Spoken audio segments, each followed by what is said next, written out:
Papotage du jour, bonjour, bienvenue à toi dans cette nouvelle vidéo. Alors aujourd'hui je te parle du piège du solopreneur. Alors oui, être indépendant, c'est déjà un chemin souvent solitaire, mais le piège vraiment, c'est l'isolement et le ressentiment surtout. Je t'explique.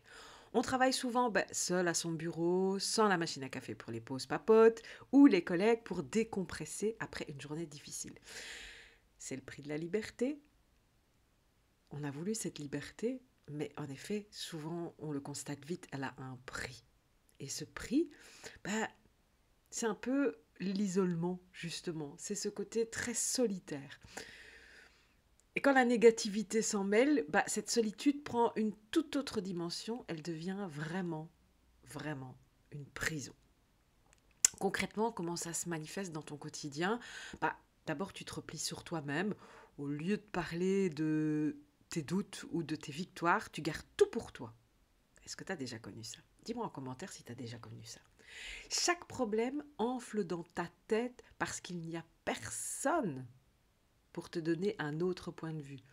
Alors on le sait, on est toutes et tous de grands Spielberg lorsqu'il s'agit d'échafauder tous les scénarios possibles, et les scénarios catastrophes évidemment, c'est plus intéressant, lorsqu'on tourne tout seul en rond, tout simplement dans son bocal. Les invitations à des événements de networking, tu les ignores, convaincu que de toute façon, tu n'as rien d'intéressant à dire, tu te dévalorises, donc tu vas te sentir à côté de la plaque et tu vas te dire, j'ai rien à faire dans ce genre de truc, eux, ils réussissent, alors que toi, tu es là en train d'essayer de te dépatouiller vraiment, comme tu peux, comme tu sais. Et on ne sait que ce qu'on a déjà rencontré. Donc quand on est tout seul dans son petit coin, on est limité uniquement à notre petite cervelle. Et c'est normal, tu me diras. Donc ton attitude, en fait, va finir par repousser sans que tu t'en rendes compte. Et même si tu te forces à sourire, même si ton énergie, voilà, t'essayes tant bien que mal de sourire, ton énergie, elle est négative et elle transparaît. Tu transpires la négativité à un moment donné quand tu es parti trop loin dans ce cercle justement de solitude. Les clients potentiels peuvent évidemment le sentir, ce manque d'enthousiasme. Ce manque d'enthousiasme. Tes partenaires hésitent évidemment à s'engager avec quelqu'un qui semble toujours voir le verre à moitié vide plutôt qu'à moitié plein. Personne n'a envie de travailler avec quelqu'un qui a l'air un peu déprimé ou qui a l'air un peu au bout de sa vie, comme on dit. Donc le résultat, moins d'opportunités, moins de collaboration et un sentiment encore plus important de dévalorisation, un sentiment de rejet qui renforce évidemment la spirale négative. C'est logique jusque-là, j'espère que tu me suis. Dis-moi en commentaire si tu as déjà ressenti ça, si tu ressens encore ça d'ailleurs, si tu es encore dans cette situation actuellement, ou si tu as déjà commencé à t'en dépatouiller tout simplement. Alors ensuite, il y a l'amertume qui grandit en toi. Alors ça aussi, tu connais certainement. Tes difficultés, tu les transformes en injustice. Alors pourquoi ça n'arrive qu'à moi? C'est trop dur, j'ai vraiment pas de chance, personne ne comprend mon projet, et ainsi de suite. Et puis tu vois un petit peu tous les films que tu peux te faire. De toute façon, personne ne m'aime. De toute façon, tout le monde veut aller chez un tel parce qu'il est mieux. Oui, mais c'est l'algorithme des réseaux qui me sabote. Oui, mais les réseaux, de toute façon, c'est surfait. Bref, cette amertume te ronge, mais vraiment, à un moment donné, c'est vraiment, tu es rongé par cette amertume et ça bouffe complètement ta motivation.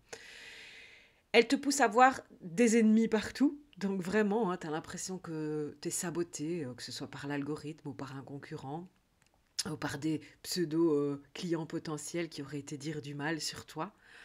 Euh, donc vraiment, tu perds de vue, en fait, ce qui te passionnait au départ. Tu perds de vue le pourquoi tu avais fait les choses au départ.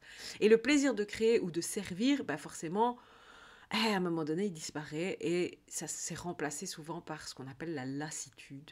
Vraiment, t'en as... T'as un air blasé et ça se voit. Tu peux essayer de faire ce que tu veux, mais ça se voit. Alors, la bonne nouvelle, parce qu'il y en a toujours une avec moi, tu le sais, c'est qu'évidemment, il y a une solution. Et pour moi, la solution essentielle quand on est solopreneur, entrepreneur, c'est de cultiver justement ta positivité. Avant même que la négativité arrive, tu dois apprendre à cultiver cette positivité pour pouvoir sortir la carte à tout moment et le plus rapidement possible lorsque tu te fais prendre par cette solitude. Et attention, c'est pas de la naïveté, hein. Je considère vraiment que la positivité est une véritable bouée de sauvetage.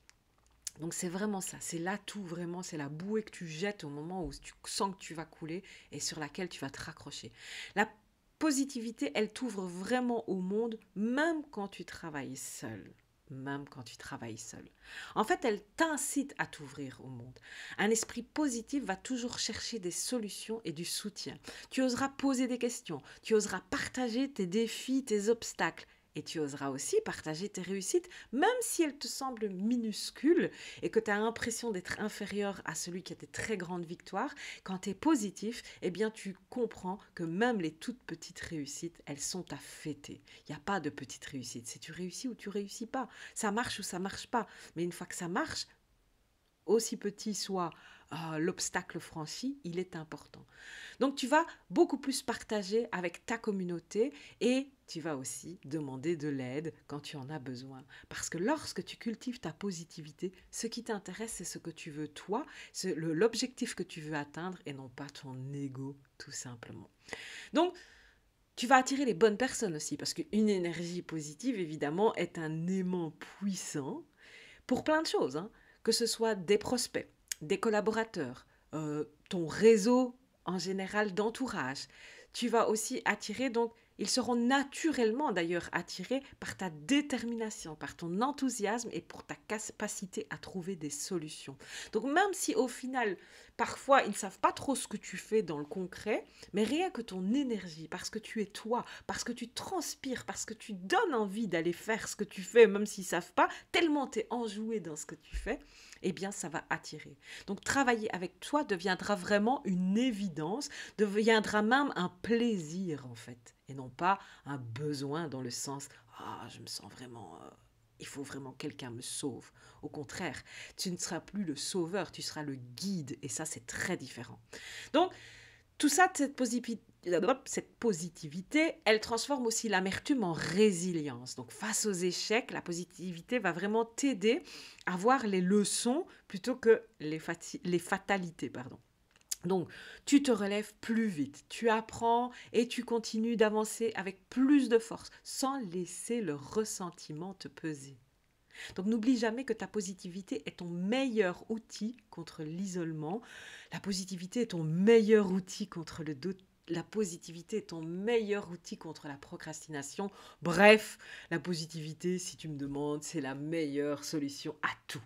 Vraiment. Elle te connecte, elle t'énergise et elle fait de ton parcours d'indépendant un chemin beaucoup moins solitaire et beaucoup plus épanouissant, évidemment. Alors, Comment est-ce que je peux t'aider, moi? Comment je peux te guider? Eh bien, c'est aussi pour ça que j'ai créé le Positive Club. Donc, si tu te sens vraiment seul et que tu as envie justement de te lancer dans cette roue de positivité, rejoins tout simplement le Positive Club. C'est la tribu des indépendants optimistes, ou presque, pour celui qui débute et qui débarque. Mais je te promets que même si en entrant, tu n'es pas très optimiste, je te promets que très rapidement, tu le deviendras à plus ou moins petite dose, à moyenne dose et ainsi de suite. Et puis un jour, tu comprendras tout ce que je viens de te raconter ici dans sa profondeur tout simplement. Donc n'hésite pas, abonne-toi à la chaîne pour recevoir encore d'autres vidéos avec plein de conseils de ce type. N'hésite pas aussi à me laisser un commentaire avec une question ou venir me contacter en privé. Et si tu veux rejoindre le Positive Club pour aller justement cultiver cette positivité avec des entrepreneurs, des solopreneurs, des entrepreneurs créatifs comme toi, eh bien, tu trouveras le lien avec toutes les infos et l'inscription sous cette vidéo dans le descriptif avec grand plaisir. Et dis-moi justement, tiens, toi, comment tu te sens aujourd'hui dans ton niveau d'isolement en tant qu'entrepreneur? Laisse-moi ça en commentaire, ce sera avec plaisir que je viendrai te lire. Allez, c'est parti, je te dis, en fait, on est samedi, donc je te souhaite un bon week-end et je te dis à demain pour le nouveau Positif Papotage. À bientôt!